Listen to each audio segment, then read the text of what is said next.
നമസ്കാരം. തിരുവനന്തപുരം പ്രിൻസിപ്പൽ ജില്ലാ ജഡ്ജി മുൻപാകെ നടന്ന വാദപ്രതിവാദങ്ങൾക്ക് ശേഷം രാഹുൽ മാങ്കൂട്ടത്തിന് ജാമ്യം നിഷേധിച്ചത് കേസിന്റെ ഗൗരവം വർദ്ധിപ്പിക്കുന്ന ഒരു സുപ്രധാന സംഭവമാണ്. പ്രതിഭാഗം അഭിഭാഷകനായിട്ടുള്ള ശാസ്തമംഗലം അജിത്ത് തന്റെ കക്ഷിക്ക് വേണ്ടി ശക്തമായ നിയമപരമായിട്ടുള്ള വാദമുഖങ്ങളാണ് കോടതിയിൽ ഉന്നയിച്ചത്. ഈ കേസിൽ ആരോപിക്കപ്പെടുന്ന ലൈംഗിക ബന്ധം അത് പരാതിക്കാരിയുടെ പൂർണ്ണ സമ്മതത്തോടെ നടന്നതാണെന്നും അതിനാൽ തന്നെ ബലാത്സംഗ കുറ്റം നിലനിൽക്കില്ല എന്നും അദ്ദേഹം വാദിച്ചു. സമാനമായ വിഷയങ്ങളിൽ ഹൈക്കോടതിയും സുപ്രീം കോടതിയും പുറപ്പെടുവിച്ച സുപ്രധാനമായിട്ടുള്ള നിരവധി വിധികൾ അദ്ദേഹം കോടതിയുടെ ശ്രദ്ധയിൽ കൊണ്ടുവരികയുണ്ടായി. പരസ്പര സമ്മതത്തോടെയുള്ള ലൈംഗിക ബന്ധം രാജ്യത്തെ നിലവിലെ നിയമം അനുസരിച്ച് കുറ്റകരമല്ല എന്നുള്ള വസ്തുത ഊന്നി പറഞ്ഞുകൊണ്ട് നിയമപരമായിട്ടുള്ള പിന്തുണയുടെ അടിസ്ഥാനത്തിൽ ജാമ്യം അനുവദിക്കണമെന്ന് പ്രതിഭാഗം ആവശ്യപ്പെടുകയുണ്ടായി.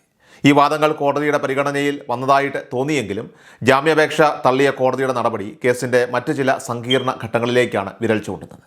ഇവിടെ ഈ കേസിൽ ബലാത്സംഗ കുറ്റം കൂടാതെ തന്നെ ഇന്ത്യൻ നീതിന്യായ വ്യവസ്ഥയിൽ അതായത് BNS ആക്ടിൽ 89 പ്രകാരം ഗർഭഛിദ്രം നടത്തിയെന്ന ഗുരുതരമായിട്ടുള്ള ആരോപണം കൂടി നിലനിൽക്കുന്നുണ്ട്. ഈ വിഷയത്തിൽ താൻ ഇടപെട്ടിട്ടില്ലെന്നും ഈ ഗർഭഛിദ്രം അത് പരാതിക്കാരി സ്വന്തം നിലയിൽ ചെയ്തതാണെന്നുമാണ് രാഹുൽ മാങ്കൂട്ടത്തിന്റെ വിശദീകരണം. ഈ ആരോപണത്തിന്റെ നിജസ്ഥിതി അറിയുന്നതിനായിട്ട് പോലീസ് അന്വേഷണം അനിവാര്യമാണ്. ഗർഭഛിദ്രത്തിന് ഉപയോഗിച്ച ഗുളികകൾ എവിടെ നിന്ന് ലഭിച്ചു, ആര് വാങ്ങിക്കൊടുത്തു, അതുപോലെ ഇവിടെ ഈ പ്രതി ബലപ്രയോഗത്തിലൂടെയാണോ അത് കഴിപ്പിച്ചത്, അതല്ലെങ്കിൽ മറ്റാരെങ്കിലും വഴി അത് ലഭ്യമാക്കിയോ തുടങ്ങിയ ചോദ്യങ്ങൾക്ക് കൃത്യമായിട്ടുള്ള ഉത്തരങ്ങൾ ഇനി കണ്ടെത്തേണ്ടതായിട്ടുണ്ട്. ഈ വിഷയത്തിൽ വ്യക്തമായ തെളിവുകൾ ശേഖരിച്ച് ഒരു കൃത്യത ഉറപ്പുവരുത്തേണ്ടത് അന്വേഷണ ഉദ്യോഗസ്ഥരുടെ ഉത്തരവാദിത്വമാണ്. അതുകൊണ്ട് തന്നെ BNS 89 ആക്ട് പ്രകാരമുള്ള കുറ്റാരോപണത്തിൽ പോലീസ് നടത്തുന്ന അന്വേഷണം കേസിന്റെ ഭാവി നിർണ്ണയിക്കുന്നതിൽ നിർണായകമായ ഒരു ഘടകമായി മാറുമെന്നതിൽ സംശയമില്ല. ജില്ലാ കോടതിയിൽ വാദങ്ങൾ പുരോഗമിക്കുന്നതിനിടയിലാണ് കേസിന് വഴിത്തിരിവായേക്കാവുന്ന രണ്ടാമത്തെ ഒരു FIR കൂടി രജിസ്റ്റർ ചെയ്യപ്പെടുന്നത്. ഈ രണ്ടാമത്തെ കേസ് കോടതിക്ക് കൂടുതൽ പരിഗണന നൽകേണ്ട ഒരു സാഹചര്യം സൃഷ്ടിച്ചു. ഈ FIRന്റെ പിന്നാമ്പുറവും ശ്രദ്ധേയമാണ്. വാദിയുടെ വിലാസം ഇതുവരെ കണ്ടെത്താനായിട്ടില്ലെങ്കിലും KPCC പ്രസിഡന്റിന് ലഭിച്ച ഒരു ഇമെയിൽ സന്ദേശമാണ് ഈ രണ്ടാമത്തെ കേസിന് ആധാരമായത്. പാർട്ടി നേതൃത്വം ഈ വിഷയം ചർച്ച ചെയ്യുകയും തുടർന്ന് അത് പോലീസിലേക്ക് കൈമാറുകയും ചെയ്ത ശേഷമാണ് ഈ FIR രജിസ്റ്റർ ചെയ്യപ്പെട്ടത്. രണ്ടാമത്തെ FIR വന്നതോടെ കേസിന്റെ പൊതുചിത്രം മാറുകയും ഇത് ജാമ്യം നിഷേധിക്കുന്നതിൽ ഒരു നിർണായക സ്വാധീനം ചെലുത്തുകയും ചെയ്തു. നിലവിൽ ഈ രണ്ടാമത്തെ കേസിലെ പരാതിക്കാരിയെയും അവരുടെ വിലാസവും കണ്ടെത്തേണ്ട ചുമതല പോലീസിനാണ്. ജാമ്യം നിഷേധിക്കപ്പെട്ട സാഹചര്യത്തിൽ രാഹുൽ മാങ്കൂട്ടത്തിന്റെ അഭിഭാഷകർ കോടതിയുടെ ഉത്തരവിന്റെ പകർപ്പ് എടുക്കുന്നതിനുള്ള നടപടികളും ആരംഭിച്ചു കഴിഞ്ഞു. നാളെയോ മറ്റന്നാളോ തന്നെ അദ്ദേഹം കേരള ഹൈക്കോടതിയിൽ മുൻകൂർ ജാമ്യത്തിനായിട്ട് അപേക്ഷ സമർപ്പിക്കുമെന്നാണ് പ്രതീക്ഷിക്കുന്നത്. ജില്ലാ കോടതിയിൽ ഉന്നയിച്ചതുപോലെ തന്നെ റേപ്പ് കേസ് നിലനിൽക്കില്ല എന്നതിന് തെളിവായിട്ട് നിരവധി ഹൈക്കോടതി ഉത്തരവുകൾ പ്രതിഭാഗം ഹൈക്കോടതിയിലും സമർപ്പിക്കും.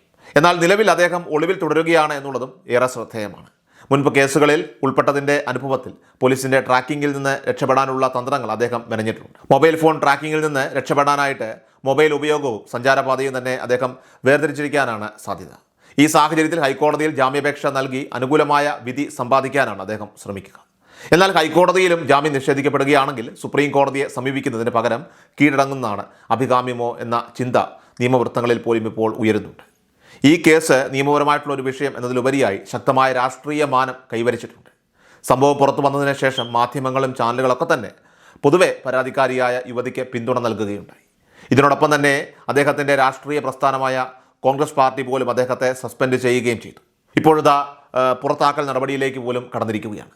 എങ്കിലും അദ്ദേഹത്തെ പിന്തുണയ്ക്കുന്ന ഒരു വിഭാഗം ആളുകൾ ഈ കേസിലെ ആരോപണങ്ങളെ ശക്തമായി പ്രതിരോധിക്കുന്നുണ്ട്.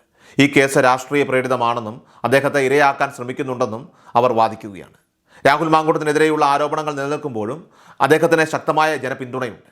ഒരു രാഷ്ട്രീയ കേസായാണ് ഇതിനെ കാണേണ്ടതെന്ന നിലപാടാണ് അദ്ദേഹത്തെ അനുകൂലിക്കുന്നവർ പോലും ഇപ്പോൾ സ്വീകരിക്കുന്ന നിലപാട്. ഈ കേസ് വലിച്ചു നീട്ടുന്നതിന് പകരം ഒരു നീതിയുക്തമായിട്ടുള്ള തീർപ്പിലെത്തിയാൽ മാത്രമേ MLA സ്ഥാനമടക്കമുള്ള കാര്യങ്ങളിൽ അദ്ദേഹത്തെ തെരഞ്ഞെടുത്ത ജനങ്ങളും പാർട്ടിയും ഒരു അന്തിമ തീരുമാനത്തിലേക്ക് എത്തുകയുള്ളൂ. ഈ കേസിൻ്റെ നിയമപരമായിട്ടുള്ള സങ്കീർണതകളും ഒളിവിൽ തുടരുന്ന സാഹചര്യവും പരിഗണിക്കുമ്പോൾ ഹൈക്കോടതിയുടെ തീരുമാനം ഏറെ നിർണായകമാണ്. കർണാടക, ആന്ധ്ര പോലെയുള്ള കോൺഗ്രസ് ഭരണമുള്ള സംസ്ഥാനങ്ങളിലും തമിഴ്നാട്ടിലുമൊക്കെ അദ്ദേഹത്തിന് സംരക്ഷണം ലഭിക്കാനായിട്ട് സാധ്യതയുണ്ടെങ്കിലും എത്രനാൾ ഇങ്ങനെ തുടരാൻ കഴിയും എന്നത് ഒരു ചോദ്യചിഹ്നമാണ്.